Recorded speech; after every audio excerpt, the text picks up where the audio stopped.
As you might have expected, it didn't take long to get the second part of the Galaxy S10 and Pixel 3 camera comparison up and running. It's daylight video for today, so sit back and enjoy the ride. Hey there guys, welcome back to a new video.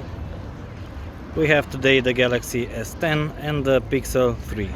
The Pixel is on my left, the Galaxy on my right. This is the front-facing 1080p video. I'm not using 4K for Galaxy S10 because it would be pretty unfair.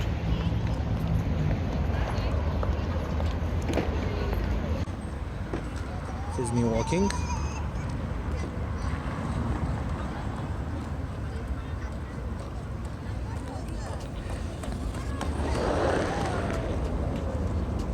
The Pixel seems to have slightly better dynamic range, or at least it seems to expose the light areas better. And this is 4K, 30 frames per second. I'm not recording 60 frames per second with the Galaxy because the Pixel can't do so. So I want to keep things straight and even for both phones.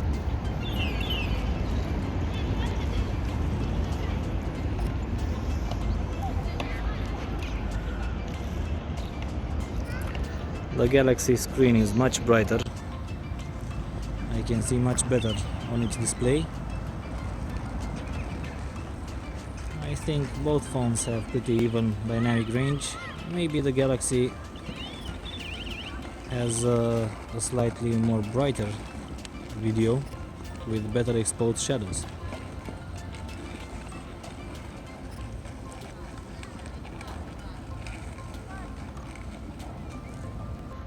And this is 1080p with the main camera, 30 frames per second. And here is my wife strolling down the street.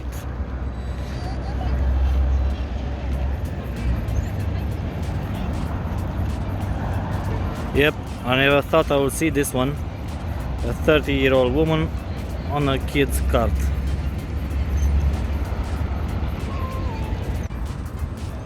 Let's see stabilization.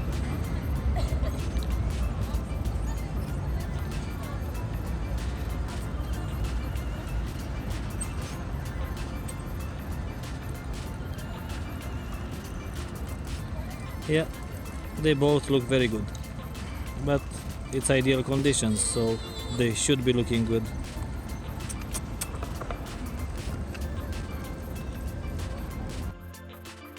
Videos with the S10 in super steady mode brings a much better stabilization, but that will not be too useful in normal scenarios like walking. As you can see, Pixel is just as stable, but has the advantage of a much higher quality video. But if you push for the extremes, like running, snowboarding, riding a bike or so on, then the super steady mode will shine on the S10.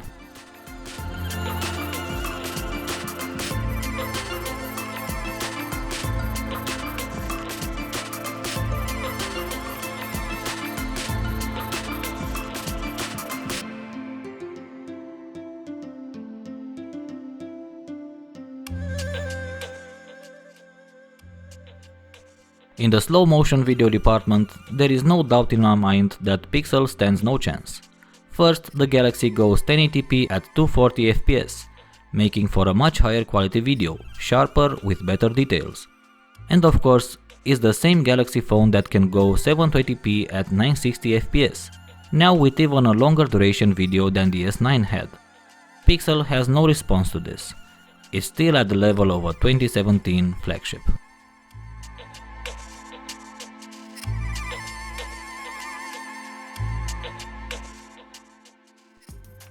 I know, the S10 can shoot 4K front-facing video, but I didn't use it as I want to keep things balanced.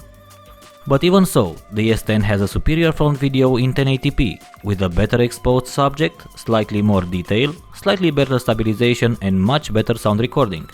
Its only downfall is that the field of view is slightly narrower than the Pixel's.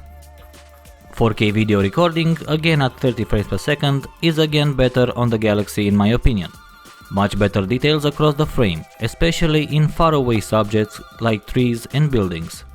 Stabilization, color and dynamic range are almost the same though. Maybe the Galaxy has the upper hand in exposure, as it keeps the shadow areas a bit brighter than the Pixel. Sound recording, again, no contest, Galaxy is better. Well, if 4K video recording and front-facing camera video recordings are clearly better on the Samsung, it's 1080p video with the back camera where I can't pick a winner. Both videos are absolutely fine in my opinion, can't tell apart one from the other, except sound recording of course. Moving on to photos, let's quickly get selfies out of the way. Both phones can take incredible front-facing photos, and I never thought I was going to say this, but Samsung can do it even slightly better. It is better exposed and not as contrasty, and if I zoom in I can see even more detail in the Galaxy photos. The Pixel has the advantage of a wider field of view, even with its main selfie camera. Switching to each phone's wide selfie mode, Pixel still has the much wider field of view, and this could be very helpful for group shots. But if we talk picture quality, the S10 nails it again with better dynamic range and exposure, and much better details.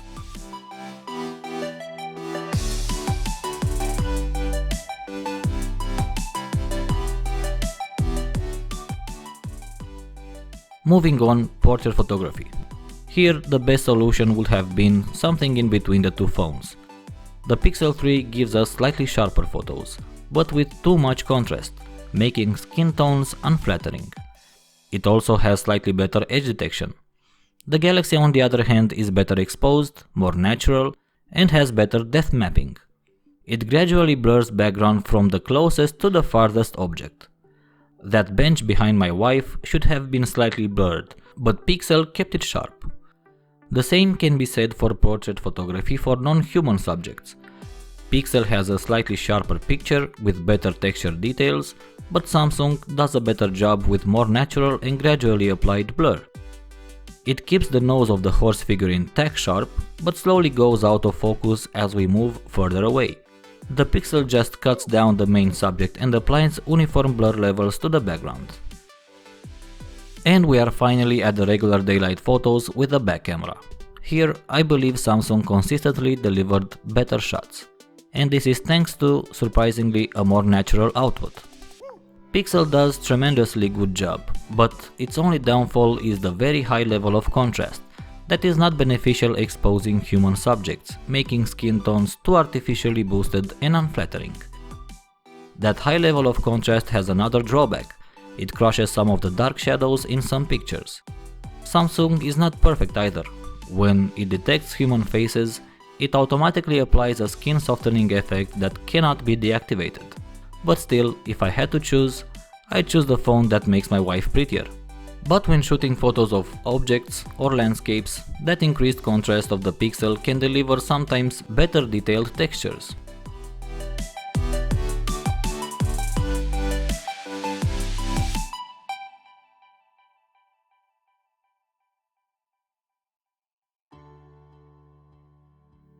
But enough about that, take a look at the wide-angle shots of the Galaxy.